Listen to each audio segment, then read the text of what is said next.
Hi, my name is Neil Leon, and I am a College of America student. As part of my deliverables for my experience art project, I will be doing a presentation titled Body of Work. In this presentation, I'll be examining pieces of works of art, and what I'm going to be going through is who these artists are, what their bodies represented, um, who what was the subject matter and style of the artwork in relationship to the historical and cultural context in which it was created. Then I'm going to be going over some of the similarities and differences between two of the pieces of works of art in relationship to the human body. The first piece of art I'll be taking a look at is Donatello's David. This art depicts a young David standing over the slain Goliath's head. The artist who created this piece of art is Donatello. The art was believed to be created in the 15th century. We're talking about the 1420s to the 1460s, and is currently being displayed at the Bargello. This piece of art was very important to the Florentine people and could be seen in the Medici Garden.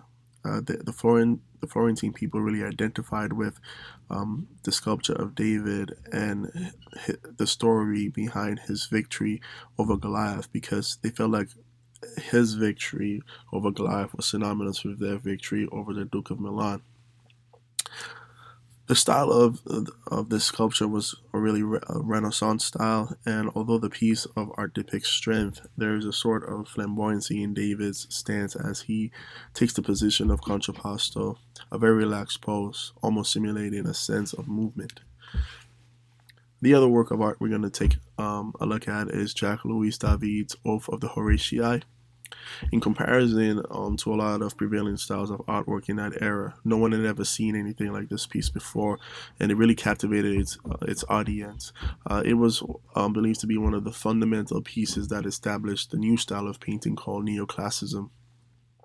The neoclassical style brought life to the painting and inspiration, because it demonstrated a sense of, as you can see in this particular piece, it demonstrates a sense of duty and unity that's captured when you look at the three brothers reaching out to the three Horashi brothers reaching out to their father for the swords. The artist who created this piece of work again is called Jacques Louis David. The work was created in 1784 and it was exhibited in 1785. It was part of an assortment of huge paintings. The men and women captured in this picture is the way they were captured symbolically represents the ideology of the people at that time. You can see the men are portrayed as tall, rigid, and angular, and the women curvilinear and passive and limp. It spoke to the fact that men took care of the duties of defending their family and their state, and women sort of mind the things of the family and really disconnected themselves from the matters of state.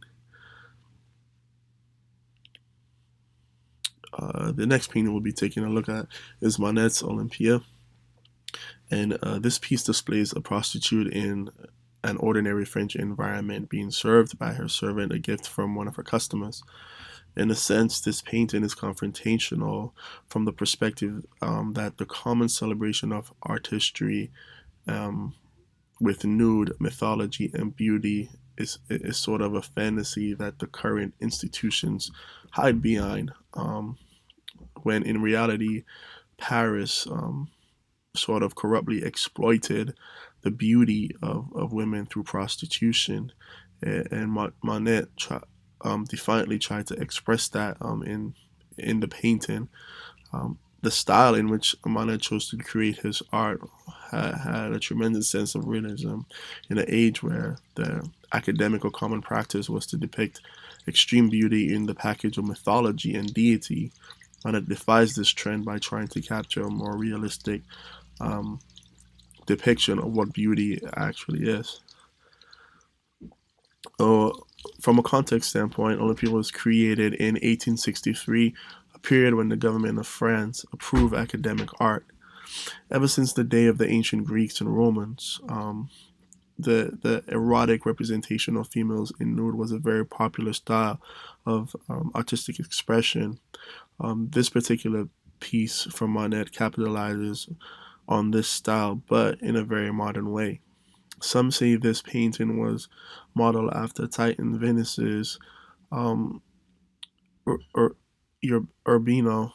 However, he removed some of the fundamental attributes to the style, such as mythology.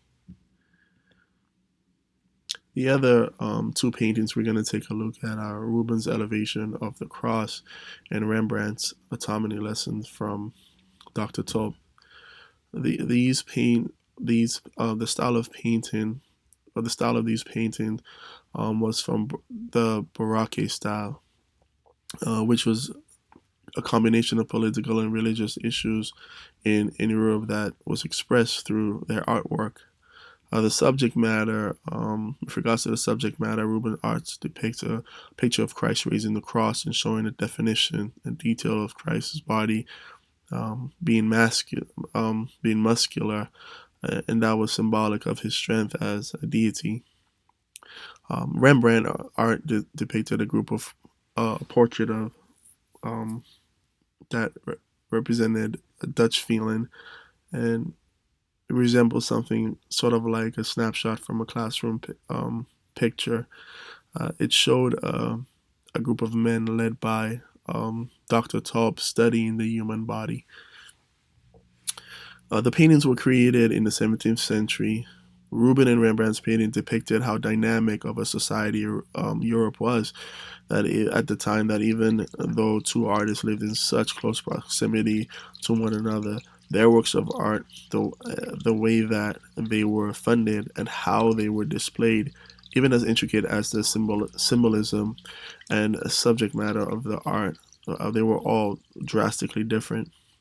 The paintings depict the intensity of the religious and political environment of Europe at the time. Rubens' painting represented uh, represented Christ's struggle to raise the cross, almost synonymous with the church's struggle to hold on to power at the time. While Rembrandt sort of depicts the modern wave, the new fascination with science and the politics and wealth that goes into funding these exploration and advancements.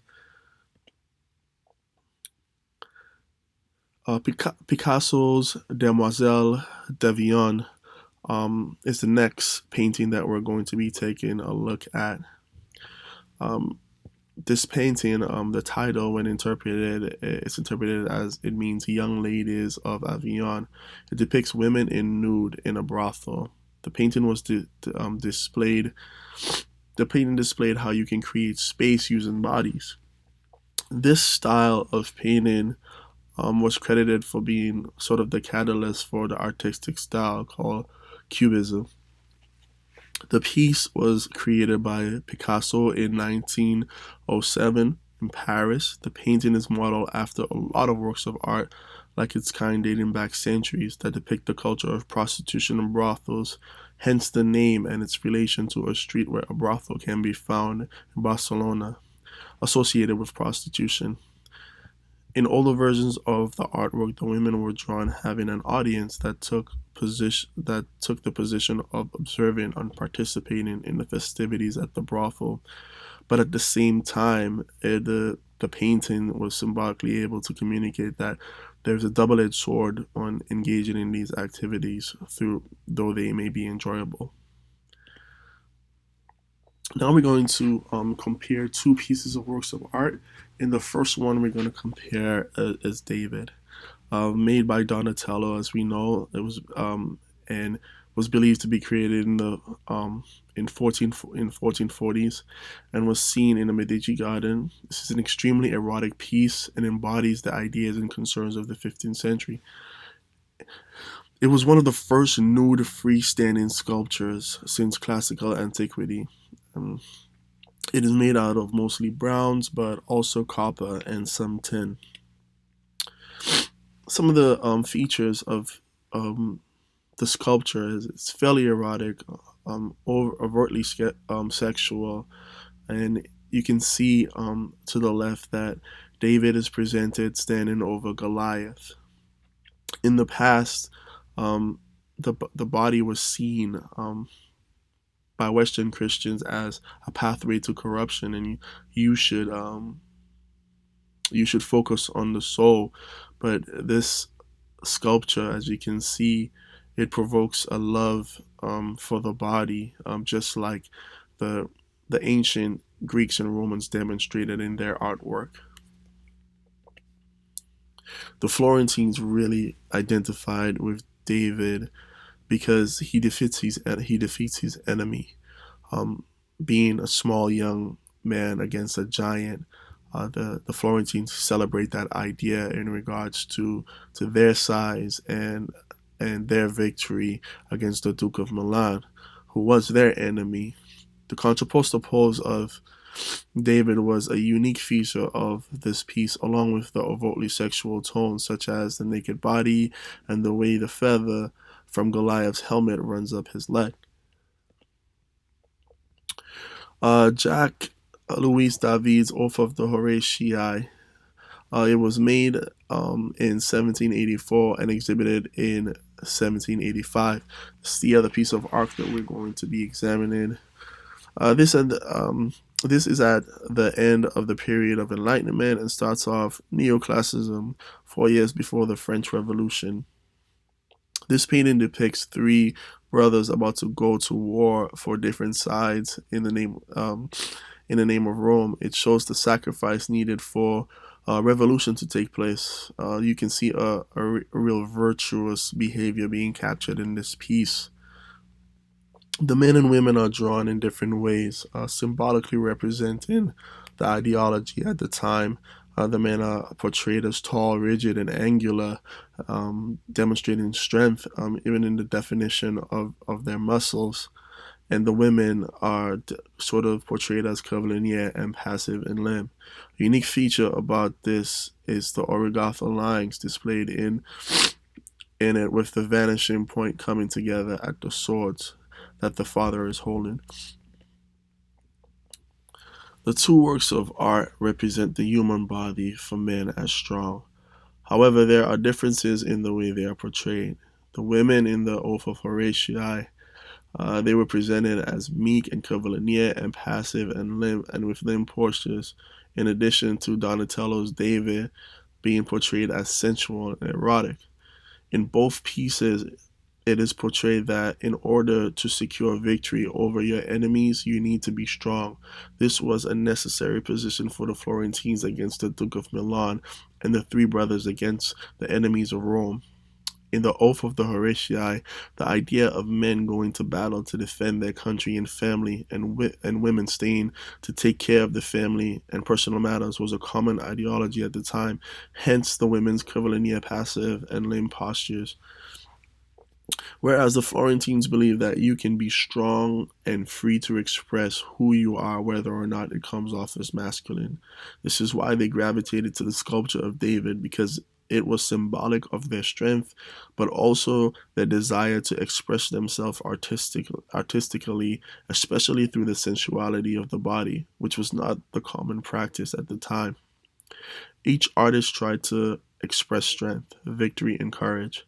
I also think they tried to inspire their audience to dare to be different in times when everyone wants to stick to what is common or comfortable. They wanted to portray that it is okay to be radical sometimes and express yourself freely. This concludes my presentation. Thank you very much for your time.